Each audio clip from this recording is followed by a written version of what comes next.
Hello everyone, Jonas here bringing you another replay. Today I actually have EGIdra versus oGsMC.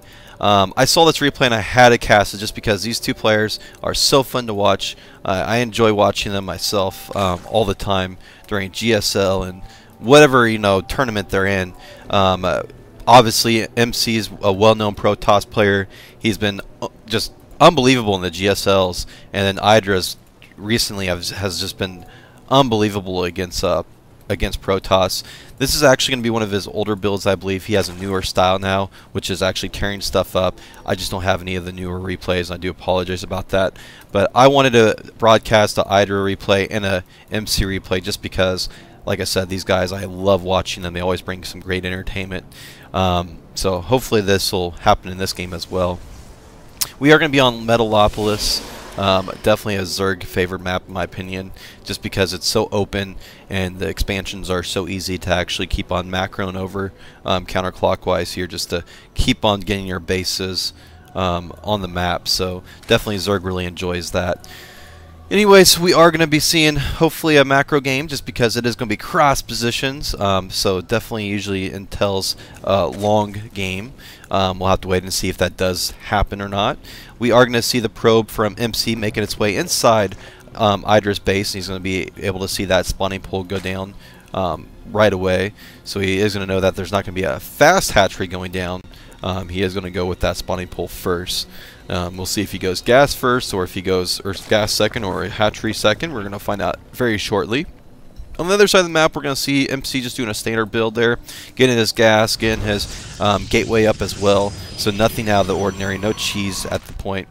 We do have a probe down here being really annoying. They're throwing down a pylon even to block that hatchery off. So great play from MC there. And it's going to make EGIdra actually have to go back to mining some minerals there and go for that gas first and wait for some some speedlings, or speedlings. I guess they're not exactly speedlings yet, but zerglings to come down the field. Cancels that pylon right away, so saves those minerals. 100 minerals there saved, and he might throw down another pylon here just to be annoying. Possibly. We'll have to wait and see. There goes the pylon again. So great play from MC, just delaying this as much as he can. Very, very well played. And then EGIdra's finally getting some zerglings out here to take care of that pylon. And it will eventually get canceled, probably. I'm sure he won't let it complete. Be very shocking if he does. And is he going to let it complete? No, he does cancel at the last second. So great play from MC there. Delaying that to almost 4 minutes into the game. I'm sure EGIdra didn't want that to happen there. We are going to see EGIdra again, one gas actually starting to mine. Probably going to get that 100 mineral or 100 gas and then go straight for the metabolic boost here. We'll have to wait and see. I'm sure he won't go there first. Usually people don't do that. Getting 2 queens out early as well, which is always a bonus to see, just to get that spread, that creep spread, and also injects on time on both bases. We are going to see oGsMC with that stalker out early to take care of that scouting drone. The drone does see 2 gas though, and we'll be realizing that he's probably going to go with some sort of heavy gas play. Probably no 4-gate, obviously, going that 2 gas. And he is actually going to go with Stargate, so we're probably going to see some Void Rays on the field or some Phoenixes. We'll have to wait and see if which one he gets out first. Probably going to go Phoenixes first, followed with a Void Ray for some nice harassment. We do have EGIdra with a Overlord over here at the left side. Always a good idea to get your Overlords around the map. That way, if you need to sacrifice a Overlord to scout, you can at any time. He is bringing another Overlord up probably over here at this side of the map, just like I said, to get that scouting information if he needs to. The metabolic boost is about 70% done, so he is going to be getting those speedlings now. He wasn't going to be able to get it earlier, like I said. I don't know why I said that, but he is getting it now. So we are going to see a Stalker come there, just harass as much as he can. Those lings are going to be able to be probably micro down, I'm assuming, too. An Overlord against Snipe, so it's not going to make its way across the map. Even supply blocks EGIdra at this point, too, so that's never a good thing to happen early on in the game as a Zerg. And these Zerglings coming across the map, they are speedlings now, so they are going to have the advantage over these stalkers that are trying to run back to this base. Phoenixes are out in the field now, so we are going to see some harassment here very shortly. These Zerglings are going to have to get away, though. He does see the forward pylon, so that means the expansion, probably a 3-gate play later down the road as well, is what he's assuming, because I don't think he actually saw this yet. Let's see here, his vision. He doesn't know about the actual phoenixes quite yet, so we'll have to wait and see what direction he takes to get that scouting information out. He is actually going to go for a third base already too, 7 minutes in the game, just because this was actually delayed quite a bit, and he's just trying to probably get ahead in the macro game. And that's what EGIdra is known for, is his macro. He's definitely a very, very good player when it comes to that. We are going to see the worker count 30 to 33, so pretty even there. And we are going to see the actual evolution chamber come out, which is very important since there's phoenixes on the field. Queens are going to start getting picked off. One is actually dying over here right now, and queen is going to die unless it gets a transfusion. It will not get a transfusion. There's not any energy on any of those queens. Speedling's coming in here, and another queen might go down. He's not going to be able to pick off any of these phoenixes yet. Another pickup over here. That's the great place that queen isn't able to do any damage to any of these phoenixes. 4 phoenixes doing a lot of damage here. Very annoying to deal with as a Zerg player. Taking down 3 queens. Going for the overlords now. Another overlord is going to go down. And oh my goodness, he's losing so many overlords at this point. MC just doing a great job with this harassment. Another queen does come out, but the queen might die again. But there is some spore callers on the field now, since he did get that evolution chamber out. So definitely a very good thing to see. But another queen might go down again. My goodness, that's a 4th queen, and about 3 or 4 overlords have went down already. A lot of damage was done to EGIdra here, so that wasn't actually good at all for him. And he is getting that range attack there, so he must be going roaches there or hydralisks. Looks like he is going roaches there, but those phoenixes definitely tore him up. Some drones being picked off as well, so those drones are definitely trying to get some mining going, but they are being sniped out. He does have spore crawlers on all of his bases though, so I mean it's going to delay this attack a little bit here, but there's just so many phoenixes on the field at this point. Getting the upgrades for the roaches as well, so definitely looking to get some roach play going here, and also getting the hydralisk in too. But we are going to see that fast movement of the roaches here in a matter of minutes. We do have MC just doing a great job macroing up and harassing. If we look at the actual economy now, 39 to 55. My goodness, all those drones that EGIdra is able to keep up with. That's pretty nice. Another queen is going to go down though, so his ejections are going to be kind of off. This Void Ray is joining the fun. He really needs to get some hydralisk out. This hatchery is in danger of going down as well. Another queen is going to be sniped out. Jesus, so many queens being sniped here. That's got to be so annoying to deal with. Another spore crawler trying to be built, but they might be sniped from that lonely little void right here. And it's going to be close, and it's going to go down though after just losing some shields from that Void Ray.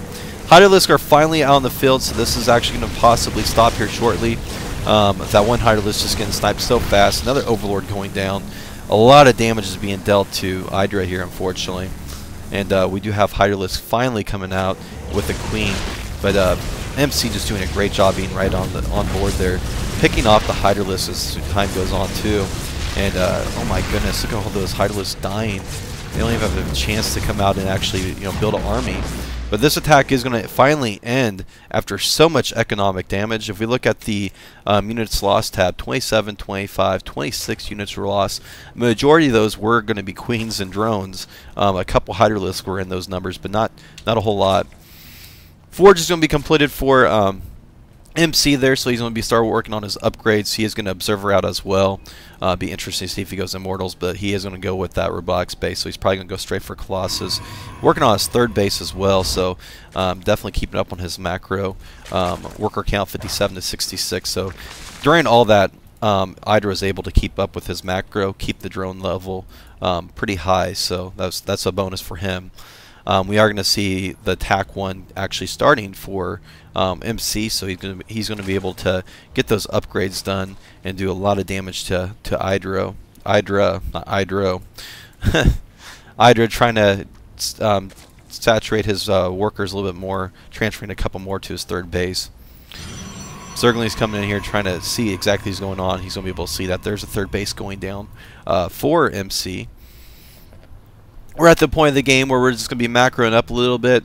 No attacks going on currently. We do have EGIdra a little bit supply blocked as well.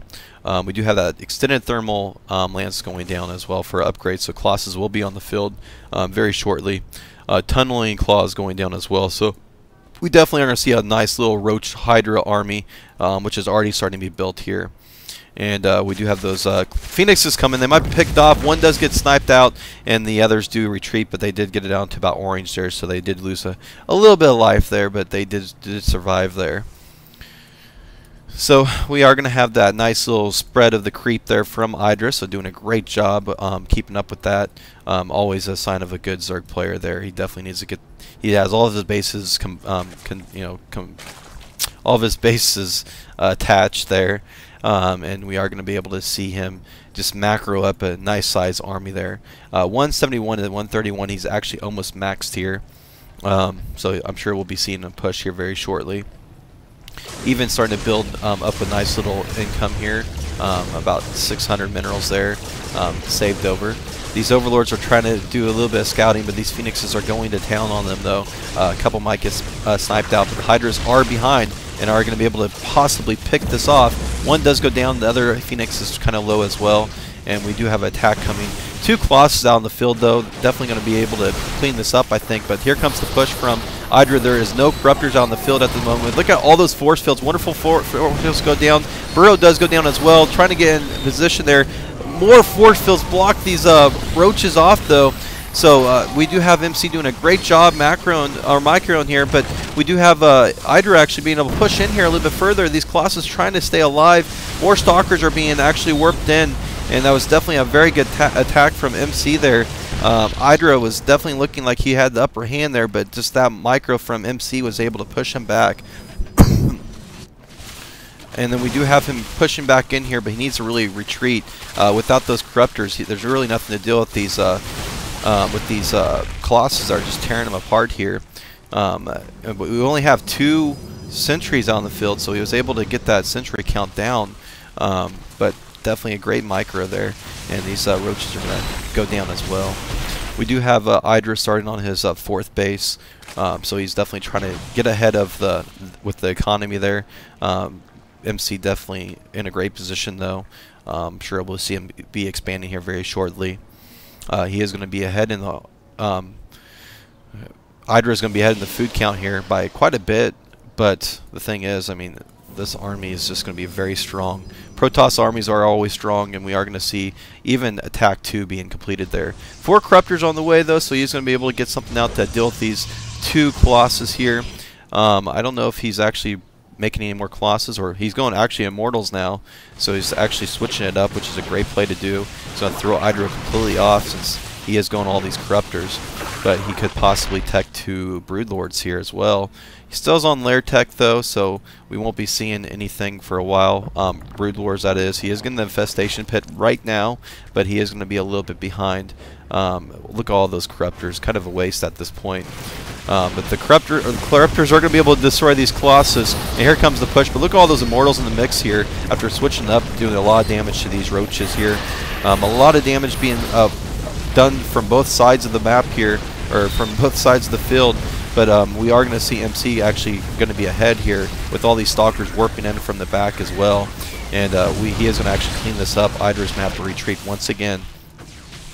Just a great job from MC there, showing how powerful Blink is right there as well with that +2 attack. And we are going to see, I don't think we actually seen any upgrades, armor upgrades. Yeah, we haven't seen any armor upgrades yet. We do have 2 attack though, but he really needs to get those armor upgrades there, I would think, just to deal with the heavy damage from these Immortals here. We are going to see another attack commence here. Lots of corruptors here, but there's no Colossus here, so they're kind of useless. We are going to see roaches come in here. EGIdra's on the back end of it as well. He does get some of that nice little corruption done on the army there to do a little bit extra damage to this attack here. But we are going to see EGIdra have to back off again. And these Hydralisks are going to be torn apart. They kind of out of position there, unfortunately, for EGIdra. He losing some units that he didn't really need to lose. Still keeping up on his macro though. His army is still ahead, but this massive Protoss army with these upgrades, +3 actually being completed as well, is going to march right in here. Lots of Stalkers and Mortals in this mixture here, and these Corruptors, he really needs to get to Broodlords if he can. How's that attack going? He does have the Hive, and I think he does have the Greater Spire, I believe. I don't even know where Spire's at. Where's his Spire at? Yeah, there it is. He has almost got the Greater Spire done. Actually, no, he just started it. I'm sorry. And as you can see up here, you can actually see in the production tab there. But we are going to see some blink action there. Sniping, I think he actually sniped a base possibly here. I did miss that, but he was too busy looking for the Greater Spire. We do have Overlords going down. Not going to supply block him. He is actually capped. And he does have a little bit more Overlords on the map to deal with that. Here comes another attack from EGIdra here. We do have that corruption going down on this army, so they do take a little bit more damage. Hydralisks, tons of Hydralisks in here have the range on these Immortals, but they are going to get away. And we do have that Greater Spire almost completed there. That's going to definitely give EGIdra a very good advantage here once he gets those Broodlords done. He needs to be very careful with them though, because there is Blink on the field. Blink is very, very good to have. If he actually micros that right, he can actually blink right into those Broodlords and take them down. But I'm sure we'll be seeing those very shortly here. Not quite yet. The Spire actually just got done, so he actually can get Broodlords now. Just waiting for him to actually transfer them into Broodlords. He does have the money. He's obviously been saving for them. I think he's been saving. There they go. So he's getting the Broodlords now, and that definitely will change the battle here. MC needs to be very careful because those Broodlords can do a lot of damage. EGIdra needs to make sure he has those Hydralisks backing them up and those Roaches backing those Broodlords up, because if they get too far ahead, they can actually get sniped, like I was saying before about that with that blink. But here we go. We are going to have the attack commence. 3 attack for this army, so it's a very strong army. He's working on the upgrades now as well, while we have 2 attack for the ground and no upgrades for the air. But here we go. We are going to see the Broodlords come up front. He needs to be very careful though, and this Stalker is going to see everything. Guess he's going to try to possibly pick off some workers over on the left side here, and that's exactly what he's going to be doing. And here we go. The Broodlings are going to come in here and start doing some damage to these probes, so doing a lot of damage. But here comes the Stalkers blinking right on top of them. He could lose all these Broodlords right here, way out of position. Storm goes down over the Hydralisk. Oh my goodness, we just have EGIdra way out of position here. This is not good for EGIdra, and his army just got tore apart there. Broodlord's way out of position. The Storm was perfect all over on top of everything, and we have MC just cleaning that up. Oh, that's just so bad for EGIdra. I feel so sorry for him there. I thought he had a great chance there, but just way out of position there, and we do have MC just taking that army apart. So great job from MC, great control there. EGIdra kind of slipped there and had those Broodlords out of position there. But definitely was an interesting game, and I have so much respect for both of these guys. Both are great players. And thank you for watching. I hope you enjoyed that replay and that shoutcast. First one of the day, so if I was a little off, I do apologize. Still trying to wake up and drink my Red Bull here. But anyways, hope you tune in for the next games, and I will see you guys next time. And wait, did I just do a husky? Oh, I think I just did a husky. Anyways, you guys have a good day. How about that?